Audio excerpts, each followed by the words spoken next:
everybody. Welcome to the Energy Realities podcast. Today we are going to be talking about how energy reality is kicking into high gear. And to talk about that, we have our favorite panel, the four of us. We've got David Blackmon. And David, I'm not sure where you are. Are you in Texas today? I'm at home, but our power is out, and this background gives a little better lighting than what my standard background is here in my studio. So this is temporary. And Okay. I imagine the power is going to come back on right in the middle of this, and I'll have to readjust. Okay, so how come the power's out?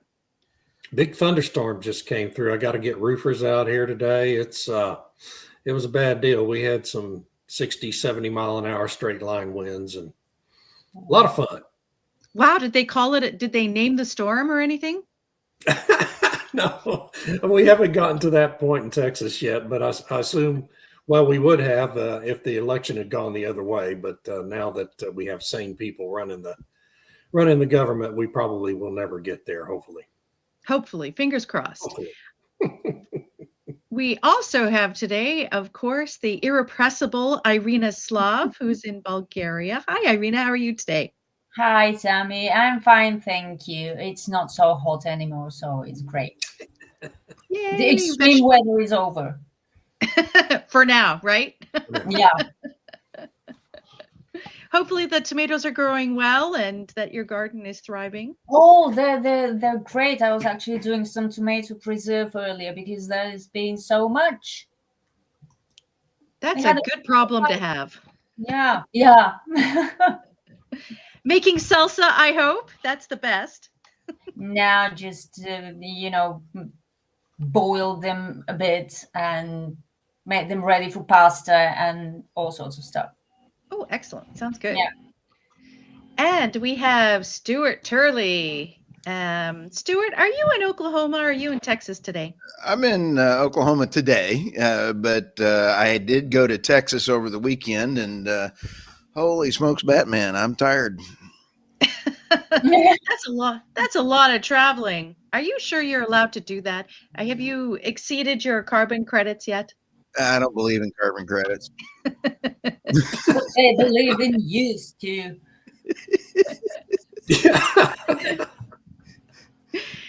And then there's me, Tammy Nemeth. I'm in the UK today, where there's a storm that's going to hit the UK. It's a bit windy today, but they've named the storm.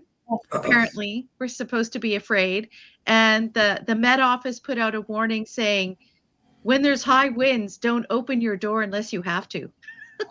I saw What did they name the storm? Yeah, what's the name? I don't know. I kind of ignored it. It was like, whatever. Some kind of, it's one of these whole leftovers off of a hurricane where it ricochets across the Atlantic and comes to the UK, and they just, I think they're just feeling left out. America gets to name hurricanes, and plus it gets to amplify the hype. Oh my gosh, there's bad weather where it's so bad we're naming it. But yeah, that's the UK. Crazy as ever. In the United States, if it's really bad, we call it a Nadler. A Nadler. A Nadler. As in Jerry? Yes. As in Jerry, yes. We know it's really bad when it's a Nadler. Yeah. Oh gosh, that's hilarious. Well, it's interesting that, with all this UK stuff, because last week Trump had some nice little visits, and that's kind of one of the reasons why we're talking about energy realities, because he certainly, when he was talking to Ursula von der Leyen from the EU, and when he was talking to Keir Starmer, he was laying down some realities about energy that I think a lot of people found offensive, but a lot of people also thought, well, finally, we get to hear some realism on the world stage about energy and wind and solar and whatnot, but particularly wind. He had a big thing on wind. And then some of the other stories that we've been following that we want to talk about today as well is the Department of Energy in the United States put forward a review of the climate literature that was written by 5 really eminent scientists. And so we're going to talk a little bit about that. And then we also have the EPA looking to rescind the endangerment finding, which is huge. So we have all of these different sort of energy reality aspects that we thought, hey, they're kicking into high gear. I think we should talk about that. So for all these different things, David, we're going to start with you. What do you make of the energy realities sort of kicking into high gear? Well, that's certainly true in the United States. In the current administration, you mentioned the EPA endangerment finding, the effort to rescind that. For those who don't know, the endangerment finding on greenhouse gases is a decision that was made by the EPA in 2010 when Barack Obama was president,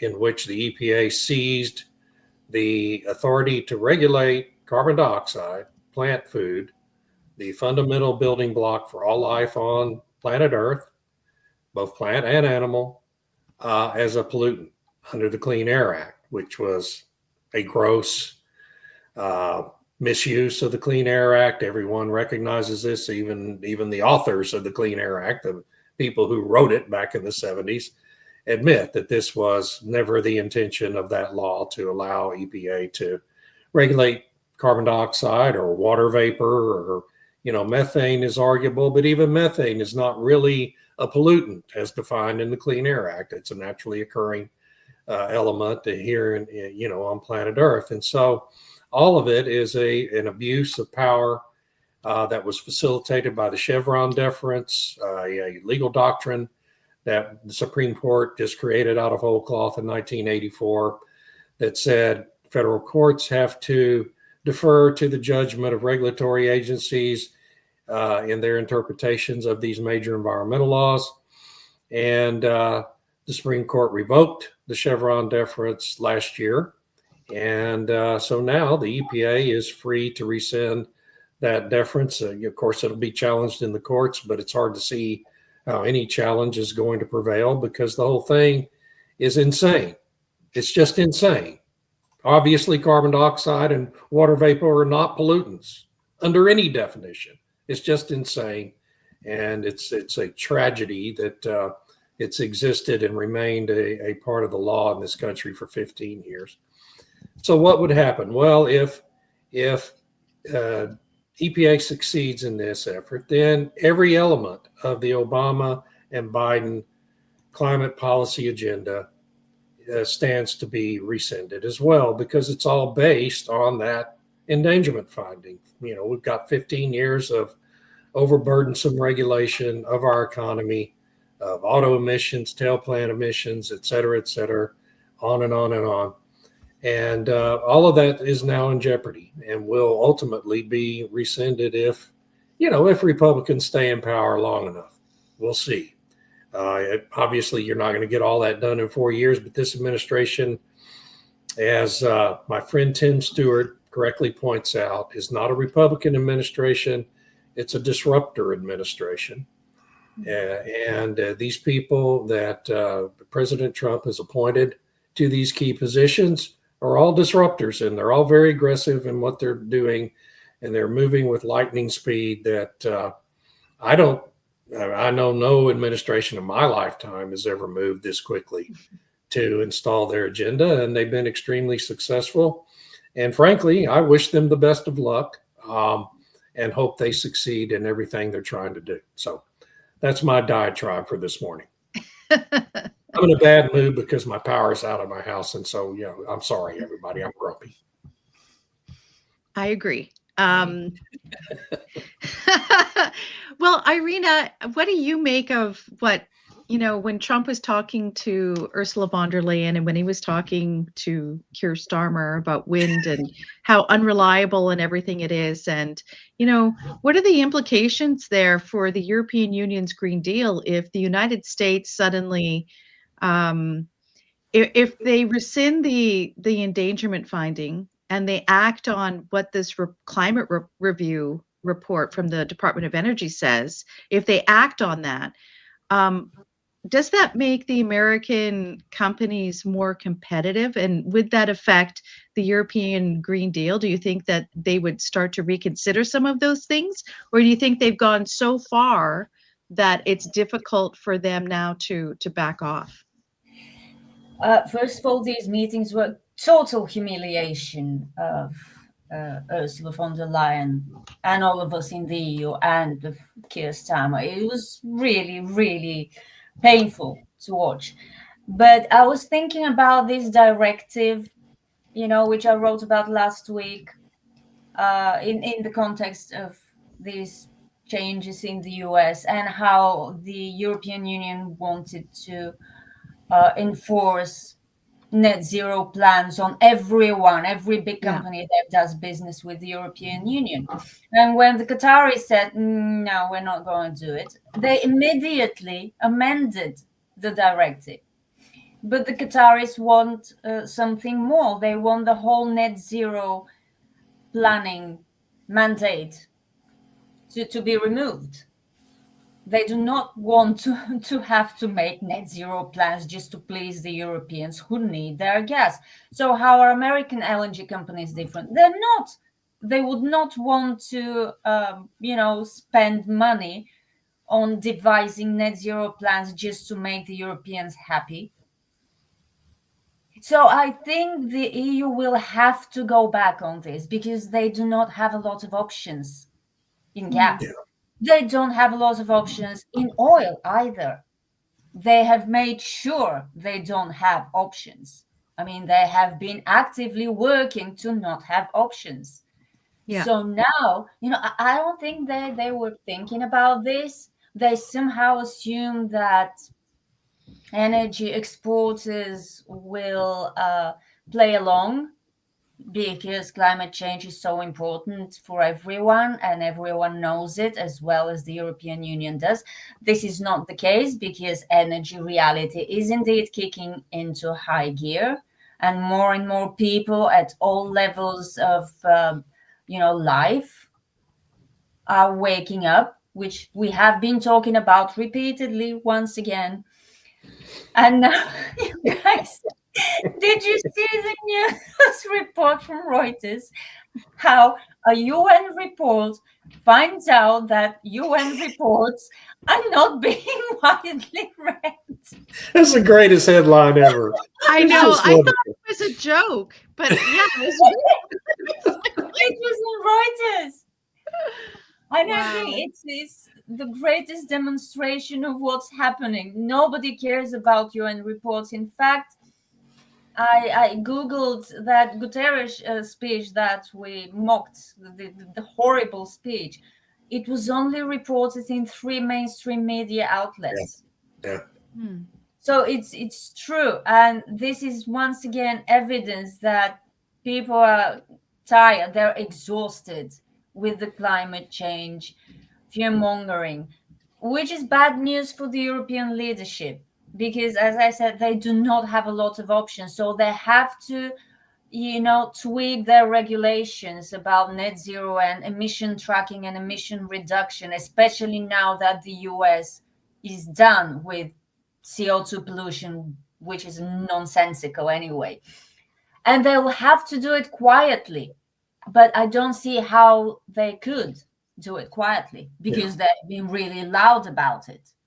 Carbon pollution, net zero plans, mandates, import tariffs or whatever if you don't comply, or we're not going to buy your LNG unless you have a net zero plan and you're tracking your methane emissions. What are you going to do now? You've just signed a deal. It's not a final deal, but it's a pre-final deal to import humongous amounts of LNG from American companies. They really are in a tough spot because it could happen. They could get into an even tougher spot than they already were in. Yeah, I mean, I wonder how this relates to the International Court of Justice ruling or guidance. Sorry, it's not a ruling, it's guidance. Yeah. On, you can sue countries that aren't fulfilling their net zero commitments through the Paris Agreement. And I'm wondering at what point countries just pull out of the agreement, like America. Like I don't know how that works for the EU. Would they have in the past taken those ICJ guidance into consideration. So I'm wondering what they will do with that for the EU. I have no idea. I guess we'll see. But that's a very good point. Probably we will start seeing countries leaving the Paris Agreement. Yeah. Well, if they're going to try to enforce it that way, I mean, the main reason why all the countries signed on to the agreement is because it's non-binding. These are good. These are targets and goals. They're not legal commitments under a legally ratified treaty. You know, and the if EU is very binding. The EU has binding because they put it into legislation. targets for the EU. But all these third world countries were willing to sign on to it because it's non-binding, and most of those countries have no intention of doing what they supposedly committed to do under the Paris Accord. It's a meaningless document with no teeth. So if the court is going to try to enforce it this way, well then, yeah, I think countries in addition to the United States are going to start pulling out of it. The first time they try to, penalize a country for not meeting its goals, there will be a flood of countries pulling out of it. Yeah. Well, it's interesting because if you ask Grok or ChatGPT or any of the sort of search engine, tell me about the Paris Agreement, is it a treaty? They will all say it's a binding treaty. Right. But and I'm like, but the United States, Congress has to pass something that's a treaty. And they kept going on and on and on about how it's a non-binding agreement and that every country has to put whatever it's promising to do into their own legislation. So if that's the case, then it's not really a treaty. But yet all of the large language models will say it's a treaty, which I find very interesting. Stu, what do you make of all these developments we've seen in the past week or so with sort of, it's like, wow, energy reality getting onto the main stage here where people are saying reasonable things. What do you make of all this? I'm going to go in my bat closet over here and get my flight suit because we got a rough ride coming up here. Let me put this one article up here just to help show you. Doge actually had some great impact, but nobody's really talking about what Doge. I really like Peter St. Onge. He is a really cool cat on X, and he pointed out some things. Doge's target savings based on federal regulations could be $3 trillion worth of regulatory bullcrap that they actually get cut out, impacting the U.S. How this plays into today's discussion is if we get the Obama era EPA ratified and pulled out that CO2 is no longer a pollutant, this could really kick into high gear in the United States as being a place of favorable place to do business. I also wrote this article, Net Zero has cost Europe's energy future. And you take a look at the GDP of Russia over the last 10 years versus the GDP of the other countries. Russia's been increasing. Just thought I'd point that out. Through sanctions, go figure. Yeah, go figure. Even with the sanctions ever. Yeah, not just and so the regulatory bullcrap that is going on in the EU and the UK and in Canada is coming to a full head right now.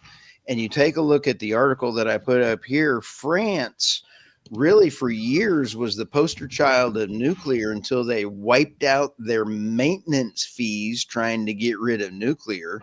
That really cost them big, and they almost really didn't recover from that. So now you take a look at the U.S., this morning's podcast that we released, I actually see that the United States is going to be net zero before Europe. Let me explain how we get there. They're wanting to double our nuclear fleet within the next 10 years. If we do that, nuclear is essentially net zero. And the way we're going to do that is, as I was pointing out on the regulation side of things, they've got to do the NRC and absolutely wipe it out. I just interviewed the CEO of nanonuclear energy. They've got two nuclear reactors, and thank you for sharing that, by the way. And then we had the two nuclear reactors, one in Canada and one in the U.S., but they're not just building the reactors, they're building the plants so they can actually get them approved and licensed for controls. Their goal is to make 100 reactors a year. Yeah. And so making the regulatory process work for you and unleash it is going to happen in the United States. It's going to be a tough road to hoe. But I'll tell you what, the UK, I can't see them doing it. No, I agree. Let's put this up. Do what? I'm sorry. Go ahead, Irina. I was going to ask Tammy. I just saw reports about Sizewell C it's going to cost up to £100 billion. How? Oh, that's a very good question. I don't know. I mean, they're changing the potential costs all the time. Yeah, and part of the problem is that it was the original design was based on Hinkley Point, which has been taking forever, but then they added a bunch of changes. And so every time there's a change request, the costs go up. And some of the changes are necessary. Some of them are kind of ridiculous, but in any event, when you also have an increase in the labor costs, the material costs, I suspect because there's a lot of concrete that goes into construction. Now there's all of these different, the carbon taxes that are put on something like concrete are quite significant. So as those prices go up, and as the closer you get to 2030, 2040, when the carbon taxes have these incremental increases, that's going to affect your bottom line for what the overall cost is. So I don't know. It's I try not to look into too much detail what the cost estimates are, because they're always changing, and they always change in one direction, which is, going up. But I love, Stu, that you pointed out these different, there's lots of innovative ideas out there. But the problem is getting them from, wow, we have this great idea, we've set up a prototype, but to get it from prototype to commercial feasibility. And I think this is where we're at, where there's a lot of good ideas at that we've had prototype stage, but now it's a matter of making it commercially applicable. And can you roll out the SMRs or whatever actually be able to roll them out so quickly? And it'll be interesting to see if they're able to do that. I think I sent around an article the other day about these microgrid generators, which are natural gas. I don't know how they evade the issue with there not being enough turbines for larger ones. Maybe it's because they're smaller and that supply chain is different. I don't know. But they seem to be able to set them up in series. So you have small ones, but you can have multiple small ones. They're using old jet engines. Oh, interesting. So the supply chain is evolving in the United States. If there's a demand, we will fix it. And I guarantee it's pretty entertaining. Great. Well, we will do that in this administration, but come the next election, if the next election goes the other way, then we won't be able to do that. Exactly. Solve those problems. Yeah, and all that bureaucracy will come back. There was a really interesting article by Thomas Kolba on Zero Hedge this morning, where it was talking about how the bureaucratic tumor is killing Europe, and it kind of goes through how it affects Germany in particular, but how it impacts all the European countries. There's just so much red tape, and when you have the United States, which is pretty innovative in the first place, and also has a lot of investment money, and you're kind of unleashing companies to go and do stuff and invent stuff and create new things. When you're competing with a country like that, but you're Europe or Canada, where there's so much red tape, try to get anything done. It's just like pulling teeth to try and get something. For our podcast listeners, I just put up total number of pages in the Code of Federal Regulations. This thing is Oh my gosh. look at Yeah. this thing. It's the trillions of pages in the regulatory statute was in this article. And by removing it, Doge actually, Elon's real win is not in the minuscule 8 billion that they saved. It is in the trillions that they're going to save, because Doge is alive and well. Yeah. And this is important. This is actually a very good lasting one.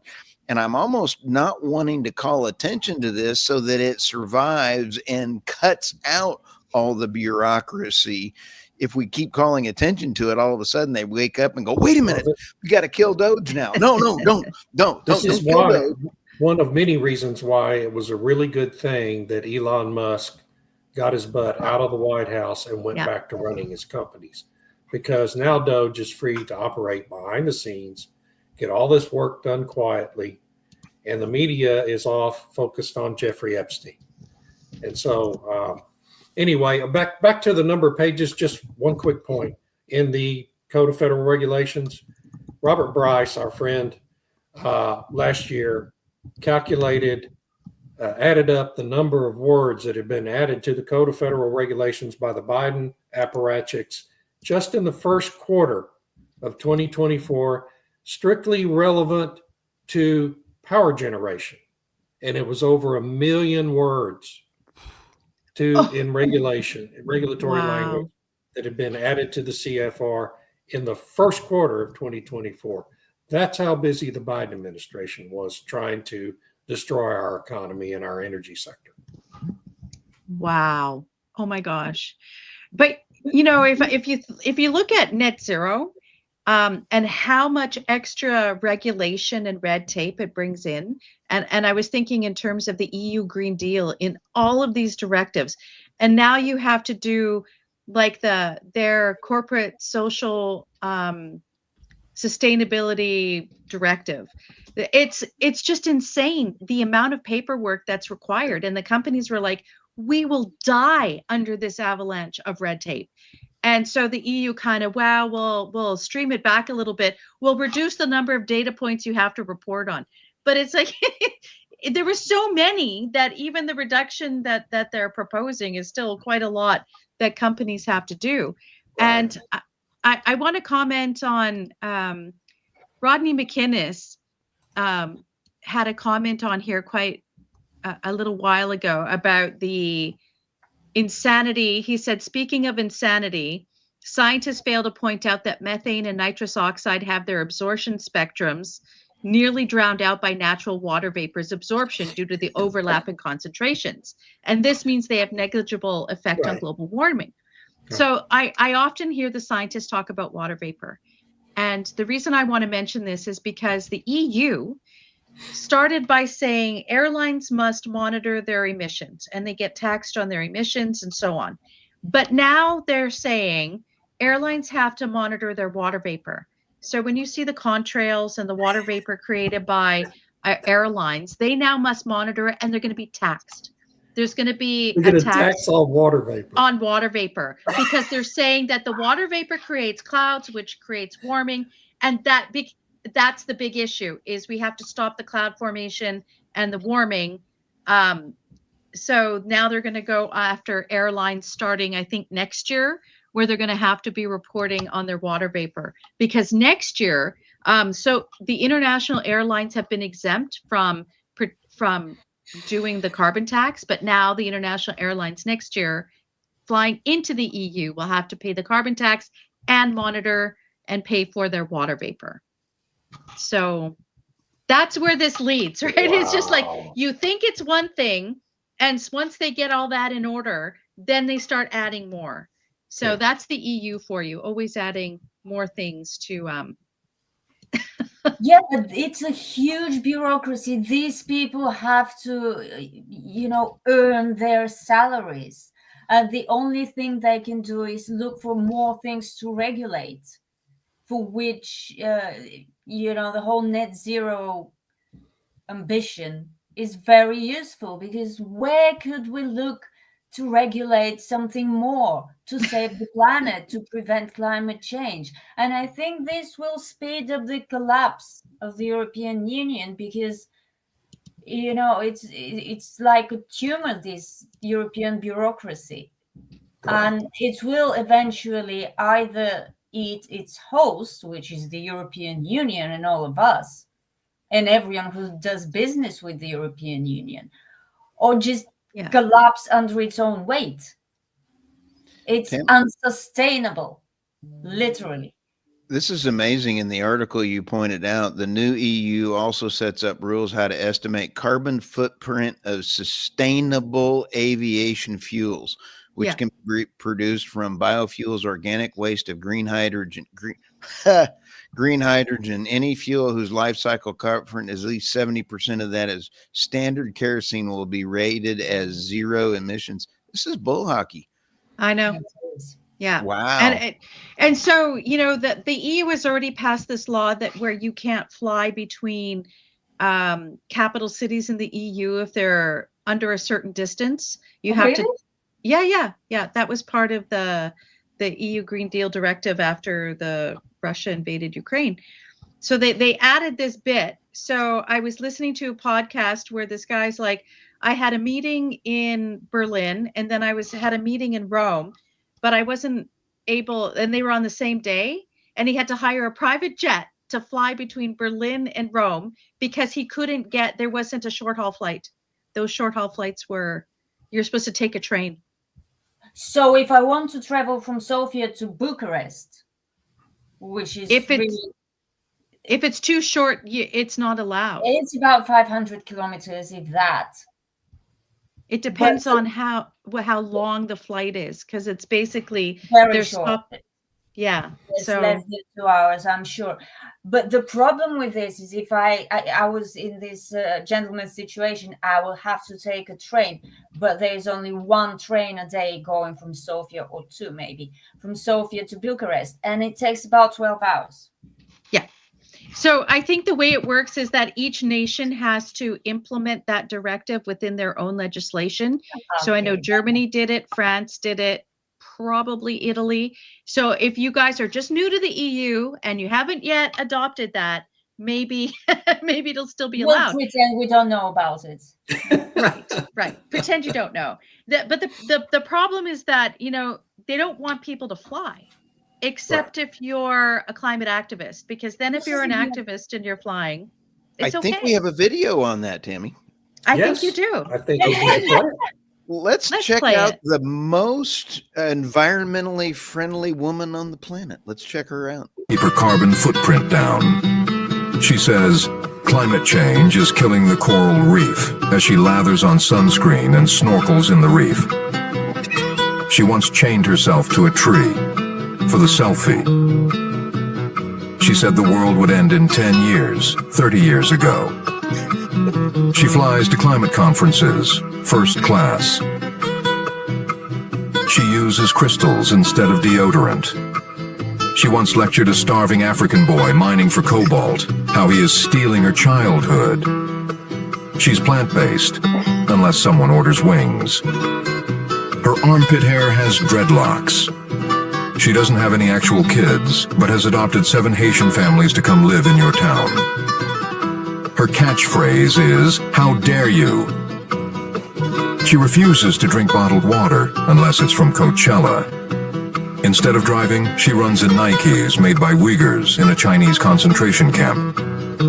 She owns 47 tote bags and still forgets to bring them. She gives out bamboo toothbrushes on Halloween. She is the most environmentalist woman in the world. I don't always drink, but when I do, it's from a coconut I flew in from Bali. Stay reusable, my friends. Sorry. Oh, that's so awesome. That's just perfect. Perfect. Can I give a shout out to Gail Campbell-Andrus, because she makes a really good point here, how regulations kill innovation in Canada. And she writes, "My concern is that legislators and regulators don't understand the myriad regulations that businesses have to comply with, and the upshot is lost opportunities." And, with Canada, I wonder how difficult it is for businesses to say, you know what, I think I'm just going to go across the border and maybe open up my business in the United States instead, where the regulatory structure isn't as insane as it is in Canada. So I think she makes a really good point on that aspect. Hey, I want to, and I agree with you. She does. And I want to look at this comment from PB. This is what happens when you create an entire industry of environmental consultancy. Exactly. No one polices them. Correct. And I just, an offshoot of that this morning, I saw an article, I believe it's in Wall Street Journal this morning, about people at McKinsey panicking because AI is going to replace all their jobs. And all I could think was, is there a more deserving class of individuals who deserve to have their jobs taken by AI than the people at McKinsey? I'm sorry, folks. I love you, but damn, you have done a disservice to our economy and our country over the last 15 years with all this nonsense about climate alarmism. But that's great news because they can retrain as electricians and as other no, it's going to replace coders, workmen and women. Yeah, because there's a shortage of these. Exactly. And welders, they can become welders. And there aren't even roofers. Enough bricklayers. Yeah, plumbers. I got to tell you, I during all of this, I've had these thoughts because I've interviewed a lot of people from some of the high power consulting firms in my podcast and just for pieces of Forbes and elsewhere. And I got to believe their clients at the big oil and gas companies and other companies in various industries today are looking back on all the advice they got from these enormous firms, and I won't name them, about how they need to do this and adopt that and write this, include this in their sustainability report and spend billions of dollars buying wind farms and solar arrays. And now we're sitting here with it all falling apart. And I just wonder if the people inside ExxonMobil, Chevron, Shell, BP, and all these other big companies are thinking, wow, we wasted a lot of money on these people. Yeah. I wonder though, like if Trump hadn't been elected, then those investments would have been smart. Well, they might have been, but again, they're still non-profitable. And they would have been even less profitable under Kamala Harris because she was just going to keep loading the economy down with all, millions of words and new regulations every quarter. Yeah. I think we all are realizing that as we look at energy realities, having a wake-up call, the world is bifurcating into two different modes. One, following net zero and deindustrialization and a financial collapse, and ultimately regime change. The other one is going to be open trading based on energy, low-cost energy based on using energy sources that are actually profitable. And if you look at it that way, you're going to see a realignment as long as President Trump does not listen to Lindsey Graham and issue secondary sanctions on India. If he can keep off the secondary sanctions, I think it's a biggest mistake of the most winning president we've had in the United States history. If he sanctions India and China for secondary coal, LNG, and natural gas for India, it will be a travesty and it will ricochet around the world. If he listens to this podcast, President Trump, lock Lindsey Graham and that bill in the trash can. Yeah, stop playing golf with him and block him on your cell phone. Thank you. Yeah. Well, you make a really great point. I would argue that bifurcation was already happening because you saw the BRICS that were setting up to be the reliable energy, sort of affordable energy bloc. And then you had the EU. And as long as the Democrats were in power in the United States, the EU had the United States to join them in this new bifurcation in the world. And Trump now, it's like, is America, which side are they on? And Maybe of they're on their America. own side. Exactly. They're on their, they're on Exactly. their This own is the side. only side that is, that makes sense. It's the only If correct if side. we see President Trump, uh, President Trump's domestic team is by far the strongest team I've ever seen running a domestic policy. You have Lee Zeldin, Chris Wright, and Doug Doug Burgum. Burgum. Yeah. Absolutely rock stars. His foreign policy team does not understand how to get President Putin to the negotiation table, and they are not negotiating from a position of strength.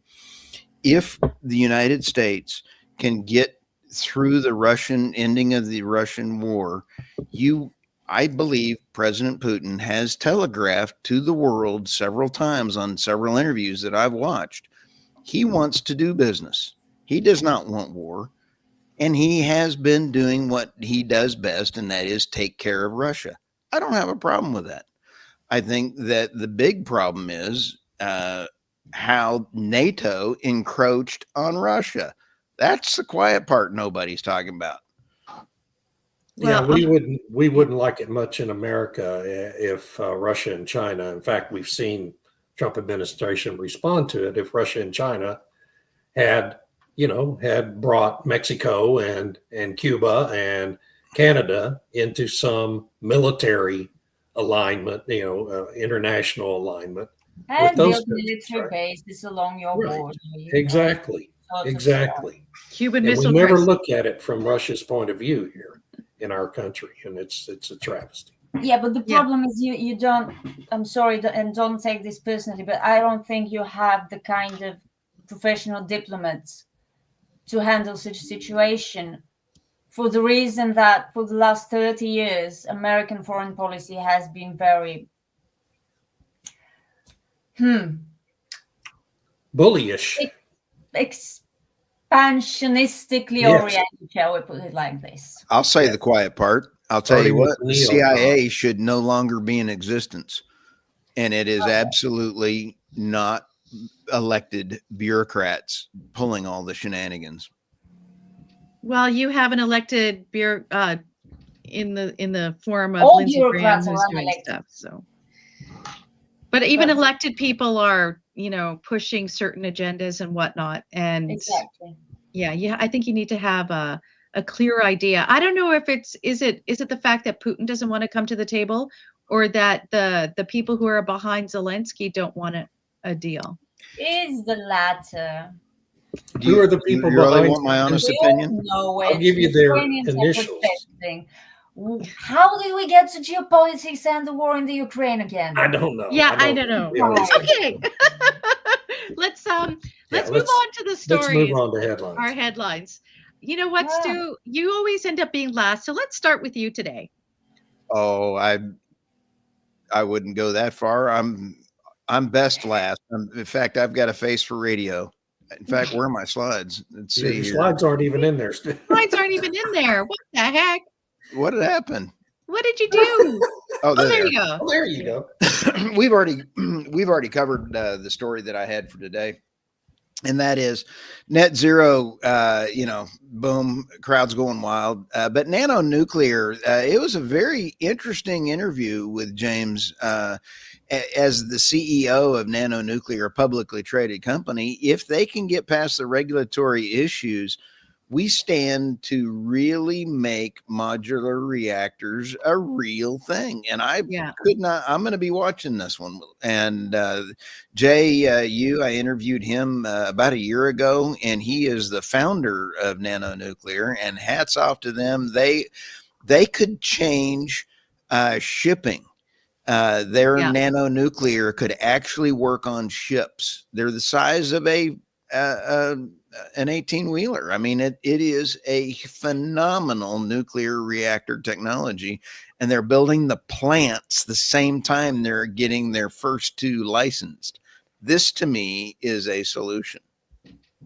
So, yeah, that's a really cool story. I wish them luck. I hope it works. So who's next? Irina. Okay. Is that one story? Okay. China's solar giants quietly shed a third of their workforces last year. It's something I've been suspecting for a while. I'm not the only one, but they've gone so fast, so hard on solar and wind and EVs that now they have to address overcapacity. And obviously, companies are dying, they're going bankrupt because it has all become so cheap. It has become a race to the bottom, as I've heard you say, Tammy, and that's correct. And now they're laying off people, and they're going to have some problems on their hands until the situation, balances out. Which just goes to show that subsidies are not the solution, because this is what's happening in China, which has the money to subsidize all these industries. Because it makes the money available, because it can do it. And even with all that money that made solar actually dirt cheap, they can't keep growing forever because they're not making money if solar becomes too cheap, which is apparently a lesson that Europe has yet to learn, as it will not learn from China's mistake at the end. No, it won't. They won't. They don't learn. The other story was funny. Do I have another story? Yes, you do. I broke it into 2 slides. Yes. Oh my gosh. That's a funny one. Why Europe's Green Deal rail dream isn't turning into reality. So apparently, Europe was so big on railways, as you noted, Tammy, with your example. They really wanted to make the whole of Europe very railway heavy, should I say. But the thing is that all these new trains, the electric ones, are really, really expensive. Go figure. I mean, when I traveled 5 years ago to Italy, my plane ticket from Bulgaria to Italy was a lot cheaper than my train ticket from Milan to Florence, which should not be the case. But the funny part is, how Europe has these rearmament military plans and ready to go to war with Russia, building a massive military base in Romania and planning to build another one in Bulgaria, because we are the frontline countries. If the equipment and the vehicles and the armies can get here by rail, which they can't, because the railways in each European Union member state are built according to different standards, to national standards, which are different. Yeah. And they have to, standardize all the railways. And I'm sure you can all see this happening very soon and very cheaply, can't you? Yes. Of course. This is Europe. And that's why when they want to do European-wide military procurement, good luck. Because every nation has their own standards, their own requirements and whatnot. And how are you going to make one size fits all for everybody without costing a fortune? Yeah, European Union is not turning into a country, and that's that. So please stop trying. It's costing a lot of money, and that money is wasted when it could be used for something actually practical and, beneficial for everyone. What a concept. What a concept. I know. And Irina, it's outrageous. where can we find you on Substack? Irina Slav on Energy. Drop by, as David likes to say. Drop by. It's awesome. You'll get a good laugh out of it. Speaking of which, God. Wales, I love the first one. It's, Doug Burgum put the final knife into the chest of the offshore wind industry last week as he basically canceled all of their set aside areas for development in the U.S. offshore. So there will be no more expansions, and the administration's already, well along the way to killing pretty much all the projects except for Empire Wind, and looks like a hurricane may plow right through Empire Wind here in the coming 5 to 7 days. So we'll see how that project holds up in the face of a hurricane. Wow. how idiotic is it to think that you're going to be able to build these things in the United States with our constantly shifting policies? Anyway, dumbest email of the week is the second one that came from 350.org, which is Bill McKibben's group. I wrote in my piece that I didn't know what the org was because I figured if I put them in the headline, somebody there would come read the piece, and I didn't want them to get the big head thinking I was thinking about them. This group smeared me about 12 years ago, and so any chance I get to ridicule them, I'm happy to do it. The letter which came into my email inbox that day was chastising Shell and BP for actually making profits from their oil business units and for abandoning their wind and solar projects and all this typical stuff you would expect to hear from a radical left-wing climate alarm conflict group, which is what 350.org is. And here's the other problem 350.org and a lot of those other groups are going to have is many of them were getting a lot of money out of the USAID budget before this year. And the USAID budget is now gone, and they're going to have to find other means of support. And isn't that a glorious thing, Americans? So thank you for voting the right way last November. And that's all. I'll cut this one short. I know we're running a little short on time, but you can come see me at Energy Transition Absurdities on Substack, and I'd love to see you there sometime. Yeah, because David always has such great stuff on his Substack. Yeah. I want to comment just briefly, when you mentioned USAID and the reduction of funding, I'm wondering if that's why the UN report wasn't covered, because the journalists aren't getting subsidized to cover it anymore. Yes, it's Yes. not even a joke. That must be the reason. I think It is probably glorious, has isn't it? something to do with it. Yes. Glorious times. So these are my two stories. The first one is, the headline says, New Zealand ends Arden era ban on oil and gas exploration. This is good news for New Zealand. Another progressive policy in the bin, which is energy reality coming to New Zealand, just like it's suddenly come to Germany, where they're going to be doing offshore oil and gas development with Holland. Go figure. But good for New Zealand, where maybe they can become more energy independent as well, and find some good natural gas fields. So it's great that New Zealand is waking up and has a good government that embraces energy reality. So yay.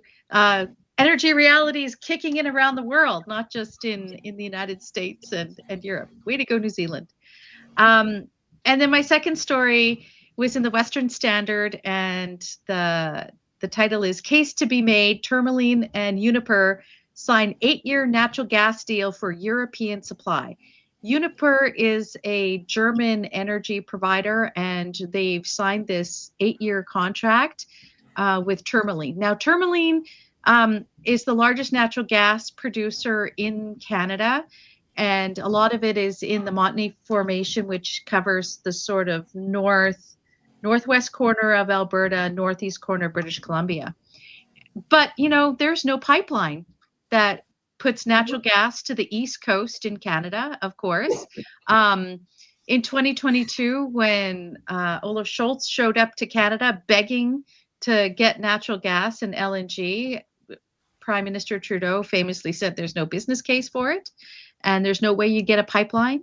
So industry finds a way. What Tourmaline is doing is they're putting the natural gas south through the United States, out through Louisiana at an LNG facility where it will be shipped to Germany, because Canada doesn't have a pipeline. And they will be paying through the nose once again. Oh boy. Yeah, well, they're I don't know. They're getting world prices, whatever that is right now. I'm assuming it'll fluctuate. Maybe they have a long term in this 8-year natural gas deal. Maybe they've got better fixed prices. I don't know the precise details. but good for Canada Yeah. for the industry to find a way out to Tidewater. Unfortunately, has to go through the United States because we're so the environmental groups are very belligerent and want to stop the pipeline. So we'll see what happens with Quebec, because Quebec has said they don't want a pipeline, but now New Brunswick says, please build a pipeline so we don't have to rely on American natural gas.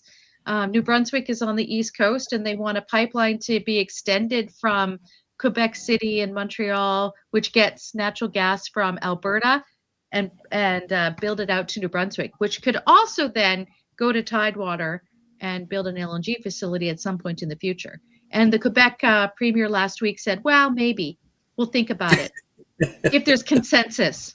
And there's never consensus in It Canada. sounds like the governor of New York State. Yeah. Preventing the pipeline from the Marcellus into New England.